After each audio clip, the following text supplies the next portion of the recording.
इनकलाब जिंदाबाद, जिंदाबाद जिंदाबाद, मनरेगा कर्मचारी संघ जिंदाबाद, जिंदाबाद जिंदाबाद, हमारी मांगे पूरी करो, पूरी करो पूरी करो, हमारी मांगे पूरी करो, पूरी करो पूरी करो, हेमंत सरकार होश में आओ। होश में आओ, होश में आओ। नमस्कार, आप देख रहे हैं हुंकार मीडिया और मैं हूं एम के अकमल। इस वक्त हम मौजूद हैं पलामू ज़िले में और देख सकते हैं आप हमारे पीछे ये मनरेगा कर्मी हैं जो कि 22 तारीख से अनिश्चितकालीन हड़ताल पर बैठे हुए हैं। इनकी मांग आप इनके बैनर तले भी आप देख सकते हैं। इनकी जो मांगे हैं कि इनका मांग है कि अस्थायीकरण वेतनमान के मांग के समर्थन में इस तरह का ये अनिश्चितकालीन यहाँ पर धरना पे बैठे हुए हैं। तो आइए हम लोग बात करते हैं। यहाँ पे मनरेगा कर्मी हैं, इनके अध्यक्ष भी हैं। सर, सबसे पहले तो आप अपना परिचय बताएं। मेरा नाम विकास पांडे, हम प्रदेश सचिव हुए। जिस तरह से आप लोग यहाँ पर बैठे हुए हैं सर, 22 तारीख से आप लोग अनिश्चितकालीन धरने पे हैं, क्या आप लोग की मांगे हैं? और आप लोग की मांग तो दिख भी रहा है, लेकिन हमारे माध्यम से और भी जो बातें जो छूट गई हो या कुछ आप बताएं अपनी मांगों को। देखिए, हम लोग 17 साल से काम कर रहे हैं और 17 साल के बाद अब हम लोग अस्थायीकरण वेतनमान के अलावा और किसी छोटा मोटा मांग पर मानने वाले नहीं हैं। हम लोगों का बात जो भी हमारे माननीय मंत्री जी हैं, विभागीय मंत्री इरफान अंसारी जी, उनसे एक दो दफ़ा हुई है और उन्होंने हमारी समस्याओं का निदान करने का आश्वासन दिया है। लेकिन आश्वासन एक ऐसा चीज़ है कि पूर्व में भी कई मंत्रियों और मुख्यमंत्री के द्वारा दिया गया है और बाद में उसका भरोसा नहीं रहता। इसलिए हम लोगों ने कहा है कि इस बार हम लोग आश्वासन पर वापस लौटने वाले नहीं हैं। हम लोगों का जब तक संकल्प जारी नहीं होगा, हम लोग अस्थायी नहीं होंगे, हम लोगों को वेतनमान नहीं दिया जाएगा, तब तक हम लोग हड़ताल से वापस नहीं आएंगे। अभी कल परसों दिन एक विभाग से लेटर जारी हुआ है, इसमें हमारे आंदोलन को कुचलने के लिए वैकल्पिक व्यवस्था मनरेगा को चलाने के लिए किया गया है और हम लोगों को एक धमकी आया है, समझ गए, विभाग से। लेकिन ये सब धमकी हम लोग बराबर देखते हैं। 17 साल से काम कर रहे जो नए लोग हैं उनको नहीं समझ में आता होगा, लेकिन चूँकि हम लोग 17 साल से काम कर रहे हैं, जितना बार हम लोग हड़ताल किए हैं इस तरह का धमकी हम लोग देखे हैं। इस तरह का धमकी से हम लोग डरने वाले नहीं हैं और हम लोग अपने मांग पर अडिग हैं और तब तक अडिग रहेंगे जब तक सरकार हम लोग का मांग नहीं मान लेती।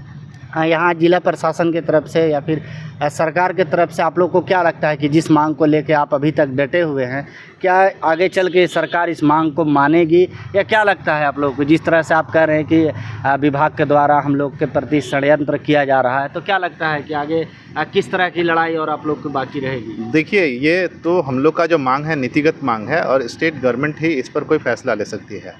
जिला प्रशासन का इसमें कहीं ना कोई हस्तक्षेप है, ना ही हम लोगों को कोई डिस्टर्ब किया गया है। हम लोग का लड़ाई सीधे सीधे राज्य सरकार से है।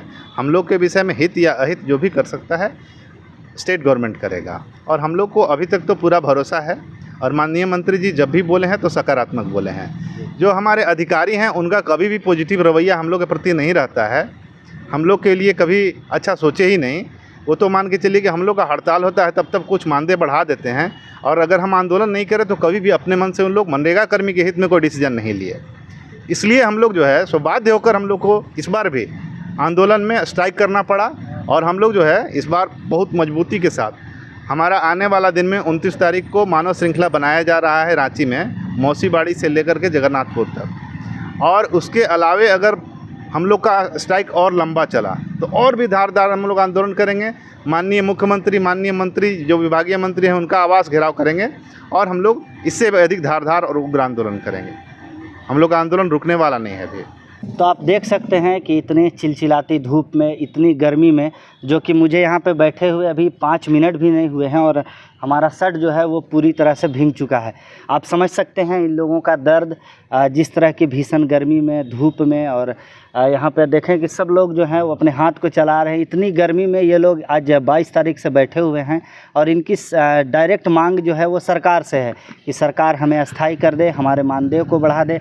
सर, और किन मांगों को लेकर, जैसे अगर इन सब मांगों को पूरा कर दिया जाता है तो क्या आगे चलकर फिर भी आप लोग का आंदोलन किसी न किसी चीज़ को लेकर तो रहेगा ही, और क्या रहेगा मुख्य रूप से? नहीं, देखिए, ये मानदेय वाला शब्द तो हम लोग को सुनने में ही अब अच्छा नहीं लग रहा है और जहाँ तक रहा गर्मी का बात, तो हम लोग को आदत हो गया है। हम लोग मौसम और रात दिन का परवाह नहीं करते हैं। हम लोग के ऊपर इतना काम का बोझ रहता है और ये बात जान लीजिए कि जो हमारे पदाधिकारी हैं उनके मन में भी हमारे लिए इतना दोयम दर्जा का भाव रहता है कि जो संविदा कर्मी हैं उनको हटाने के लिए हम लोग बहाल करते हैं। ठीक है, तो हम लोग को इससे कोई विशेष फ़र्क नहीं पड़ता है।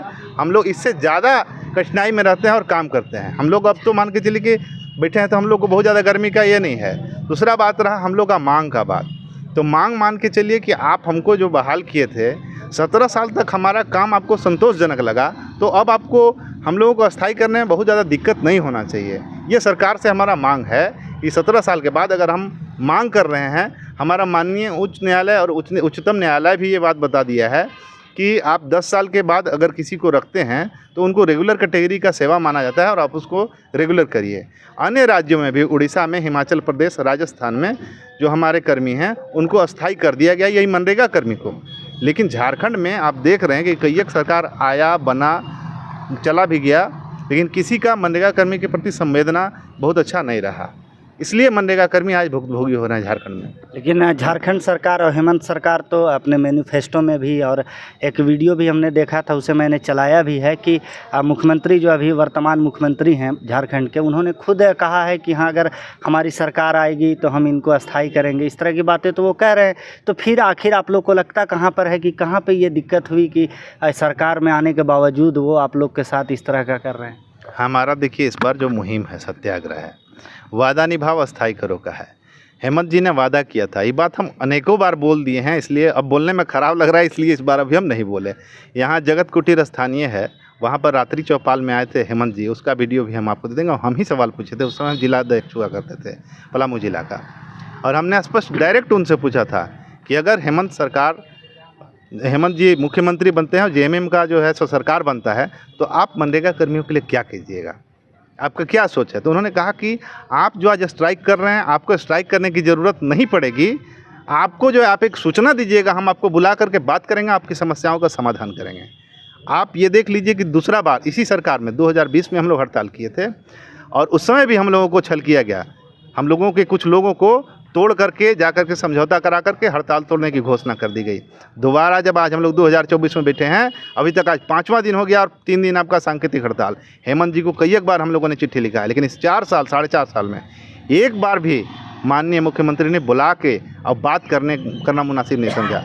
इससे बढ़िया बीच में जो हमारे चंपई सोरेन जी बने थे, 3 दफ़ा हम लोगों को बुला करके बात किए और हम लोगों को समस्याओं को गहराई से सुने और समझे। हम लोगों को ऐसा लगने लगा था कि अब हम लोग का जो है सो मांग पूरा हो जाएगा। हम लोग का संयोग खराब है कि दोबारा माननीय मुख्यमंत्री बने, अब तो लेना हम लोग को इन्हीं से है, इसलिए हम लोग इनसे गुहार लगा रहे हैं, उम्मीद भी रखे हैं। अगर हम लोग का बात नहीं मानेंगे तो फिर जो है सो मान के चलिए कि जिस तरह से हम लोग के साथ छल किए हैं, इनको तो परिणाम भुगतना पड़ेगा आने वाले चुनाव में। कमर कस लिए हैं मनरेगा कर्मी, इनको तो सबक सिखा देंगे, गद्दी से उतार देंगे इनको। इसलिए बेहतर होगा कि वो हमारी मांग को मान लें और उनका भी जय जयकार हो जाएगा।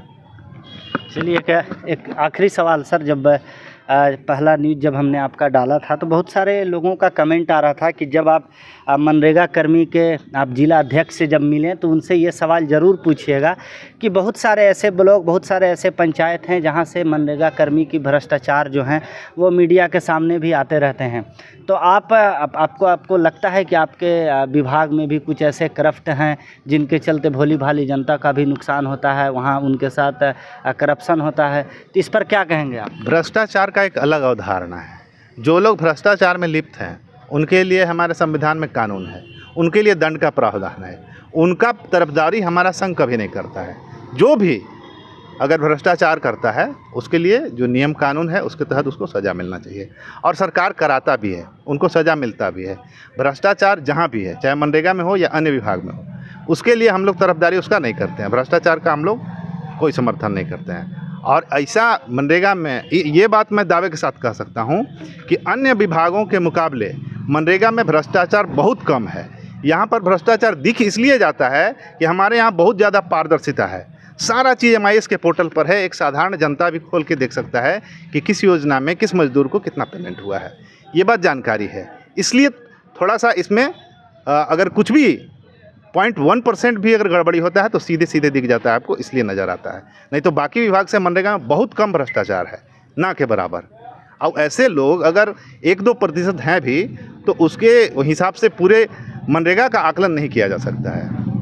यहाँ पर 99.9% लोग ईमानदार हैं। 1% जो है सर, उनको क्या मैसेज देंगे? 1% उनको सज़ा मिलना चाहिए। वैसे लोगों को सुधर जाएं और नहीं तो सरकार सजा देगी, कानून सजा देगी उनको। वैसे लोगों का हम लोग समर्थन नहीं करते, वैसे लोगों के लिए यहाँ नहीं बैठे हम लोग। तो आगे आप लोग सर कब तक इस तरह का जो धरना है, क्या लगता है आप लोग को और कितने दिन करना पड़ेगा? ये तो अंदाज नहीं लगा सकते। धरना जो है हमारा अनिश्चित काल खुद ही लिखा हुआ है, बेमियादी इसको बोलते हैं, मियाद तो तय नहीं की फिर भी क्या सरकार जिस तरह से आप लोग को नहीं देख रही है, या फिर आप लोग को मैंने देखा कि आप पलामू जिला अध्यक्ष को भी आप ज्ञापन सौंपे थे इस मामले को लेकर के, आपके जिला अध्यक्ष जो हैं वो सौंपे थे, तो क्या लगता है कि सरकार को कितने दिन के अंदर जो है इस मामले को सुन लेगी, या फिर आखिर गंभीरता से नहीं ले रही है? तो क्या वजह है कि नहीं ले रही है आखिर? इसमें यह है कि देखिए, सरकार अगर संवेदनशील होती तो 4.5 साल ऐसे नहीं बीत जाता। लेकिन अब अभी चुनाव का चूँकि समय दहलीज पर है चुनाव, हम लोग माननीय गांडे विधायक कल्पना सोरेन से भी मिले हैं, जो कि माननीय मुख्यमंत्री जी की धर्मपत्नी हैं। उनके द्वारा भी आश्वासन दिया गया है कि 2 तारीख के बाद आपको मुख्यमंत्री जी के साथ हम लोग बैठा देंगे। दूसरा बात यह है कि जो हमारे राजेंद्र प्रसाद सिन्हा जी हैं स्थानीय जेएमएम के जिलाध्यक्ष, उनसे भी मिले। वो भी बोले कि देखिए, आप लोग का मांग तो इतना जेन्युइन है कि सरकार को मान लेना चाहिए।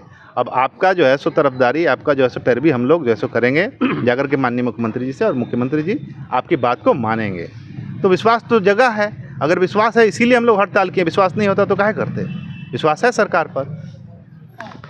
तो आपने सुना, ये थे मनरेगा कर्मी, पलामू के मनरेगा कर्मी, जो कि लगातार 17 साल से जो हैं वो अपनी सेवा दे रहे हैं, और भी बहुत सारी चीज़ों पर इन्होंने चर्चा किया, सरकार को भी घेरा। साथ ही साथ इनके यहाँ मैंने एक सवाल किया था जो कि जनता की तरफ से आया था कि इनसे ज़रूर पूछिएगा, उस पर भी इन्होंने बेबाकी से जवाब दिया है उसका। देखते हैं इनकी मांग को सरकार कब तक पूरा करती है, कब गंभीरता से लेती है, इस चीज़ को देखना बड़ा दिलचस्प होगा। और भी बड़े अपडेट के लिए लगातार आप हमारे साथ बने रहिए। तब तक के लिए दीजिए इजाज़त, धन्यवाद। अपने शहर की लेटेस्ट खबरों के लिए चैनल को सब्सक्राइब करें और बेल आइकन को दबाएं।